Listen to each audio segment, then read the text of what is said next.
afternoon, everyone. Hope all is well. I'm just going to do a 10 to 12 minutes video today because I think after what has happened today and what has happened 2 days ago, this is not just a whole new war for the United States, but perhaps the possibility of the end of the war. And what do I mean by that, ladies and gentlemen?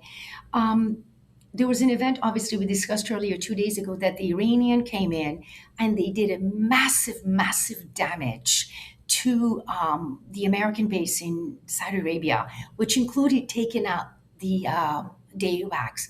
But what was important about that wasn't the fact that they hit it, as we said previously in my notes in my videos, was the fact that the location, obviously, the American military base is in the eastern part of Saudi Arabia, and it is the part where the Shiite community lives, which shares thousands of years of cultural religious connection to Iran. But it is also maintains Sunni tribal leaders who are absolutely fed up with Saudi Arabia. So, if you recall previously, I've said that even though the Iranian missile base is incredible, and despite Western claims in the traditional Western media that it's not as powerful, it has done massive damage to our bases all over the region and Israel. So much so that the Israelis right now are landlocked, air, for the lack of a better term, sea locked, and it's only the air, and even the air way is extremely dangerous. So we did discuss, ladies and gentlemen, that as good as the Iranians were, most likely they had help from the tribes. And because they knew exactly when the Iraqis were getting off, they knew exactly the location was going to be. That sent the message that as good as the Iranian missile system is, they must have had some type of a support. Well, it would appear that the same thing happened earlier today. But in this case now, ladies and gentlemen, is in Jordan.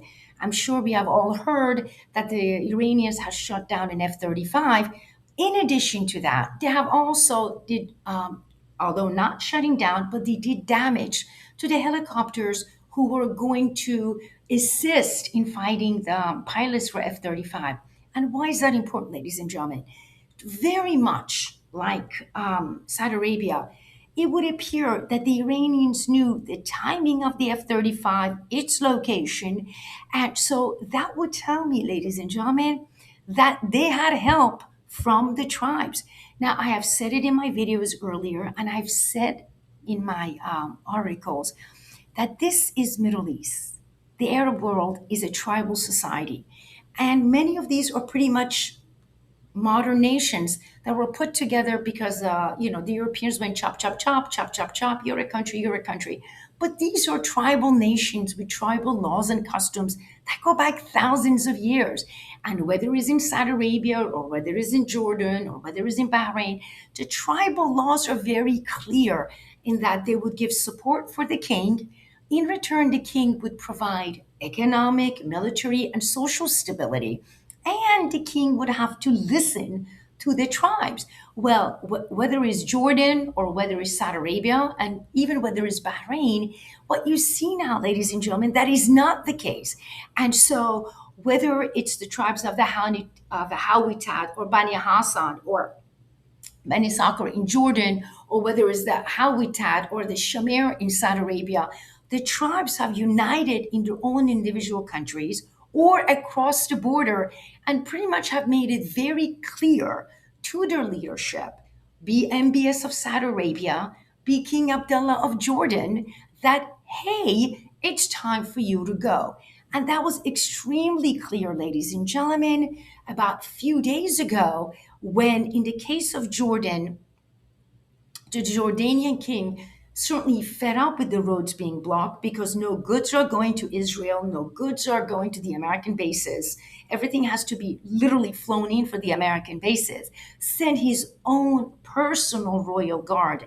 And if you recall, I said before, his royal guards are largely from Central Asia. They are not Arabs. So what happens when the royal guard, a couple of thousand of them, went to meet these tribal leaders? Well, they did. But according to information on the ground, what did they do? They pulled back. Why?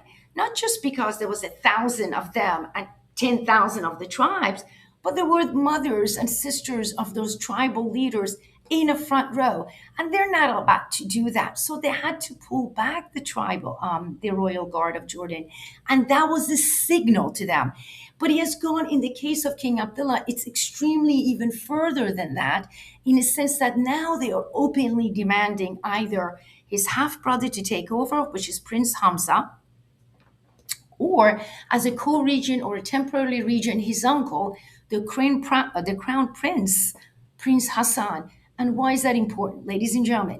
Because what we are beginning to see now is that not only the tribes are saying the American assets need to go, but they are literally helping the Iranians by saying this is where they are, this is where they're located, and this is where they're coming.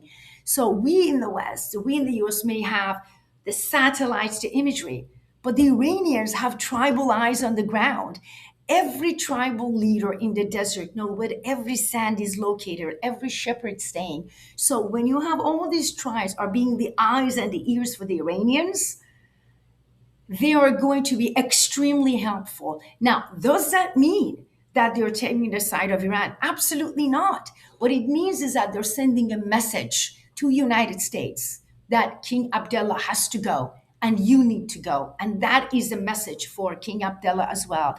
So how long King Abdullah will stay, I am not sure. But from an American perspective, from a military strategy, if the United States cannot get its supplies via the sea because it's blocked, via the land because it's blocked, it's only air. And now that air is significantly threatened because of the tribes' support. We are in massive trouble despite our claims of B-52 superiority. Remember, ladies and gentlemen, the Iranians, whether we like it or not, did massive, massive, massive damage to our bases in Saudi Arabia, to our bases in Jordan, to our bases in Kuwait.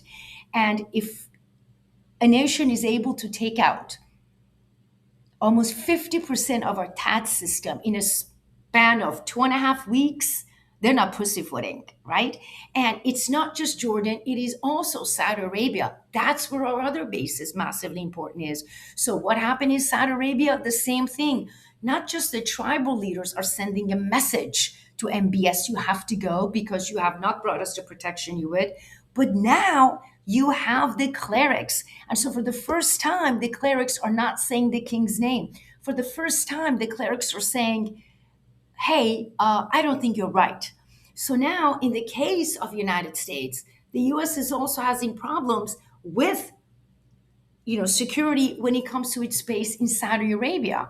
So if the United States has lost his eyes, his ears, and worse, its adversary has those eyes and ears now, and the United States is getting weaker and weaker because it's running out of missiles. We're completely running out. We can't get supplies. Then we have a massive, massive problem, ladies and gentlemen. And by the way, just a footnote to the side, those 3,000 Americans that are sent, they're either sent to Jordan or to Saudi Arabia, most likely more to Jordan because it borders with Iraq. And we're under the illusion that yes, they can come in through Iraq, no problem. We're just going to come in and take over. But nonetheless, United States is facing problems. But our third problem is also it is in Bahrain. Remember Bahrain, ladies and gentlemen, unlike the other two, it is a 70% Shiite country. And every day now, there are massive protests, indirectly and directly circling our bases, right? They're not going in, but they're watching where all the Americans are, whether it's in the hotel, whether it's in the restaurants, whether whatever it is, they're watching, ladies and gentlemen, and they're allowing the Iranians to know. So our triangle of Bahrain, Saudi Arabia, and Jordan are now have literally collapsed because the very tribes that we needed to ensure supplies and military strategy and military equipment are now gone because they are on, for the lack of a better term, on the other side, right? So for United States, this is massively important. So the shooting of the F-35 is important. The shooting, the destruction of AFAX is important in Saudi Arabia. But what is most important is that this is a signal to the United States despite our yelling, despite saying we're the best, despite United States poo-poo, that the Iranian Air Force, which never had one, is this missile system, the Iranians are not winning, they're destroyed. They're actually not only winning, but they are going according to their plans, which was a war of attrition, as we said before, as I've written for a long time, which was basically drag the US in and make it bleed, not just militarily, but also economically. Remember, ladies and gentlemen, this war is costing $1.5 to $2 billion a day. And that's when everything was cheaper than it is today. So the United States needs to be extremely careful, and it really has to be honest with itself and starts asking, um, is there a way out? How well are we doing? And a final thought, ladies and gentlemen, if you look what the Iranians are hitting, and you have to go traditional Western media of that, which includes The Economist, the Fox, CNN, whatever you're watching, they are doing massive damage to the military bases of Israel, to their intelligence department, to their nuclear facility, to their waters, right, to their planes, and they're doing massive damage to us, right, for in our bases. But we are hitting their schools, their bridges, their hospitals. When somebody does that, that means you are incapable of doing massive damage to their nuclear facilities in this case, or their military strategy. Doesn't mean we have not done damage. That is absolutely not the case. But remember, ladies and gentlemen, that as any military strategist will tell you, when you're at this end, that you're going of killing women and children and hitting schools, that means something is wrong, right? Now, doesn't mean we have not accomplished some things. We have get rid of their spiritual leader, which means absolutely nothing because Iran is centralized, decentralized. But it does bear the question, how much longer is this war going to continue? And is there an off ramp? Can the United States come up with a policy? But more importantly than that, ladies and gentlemen, will the Iranians allow us to leave?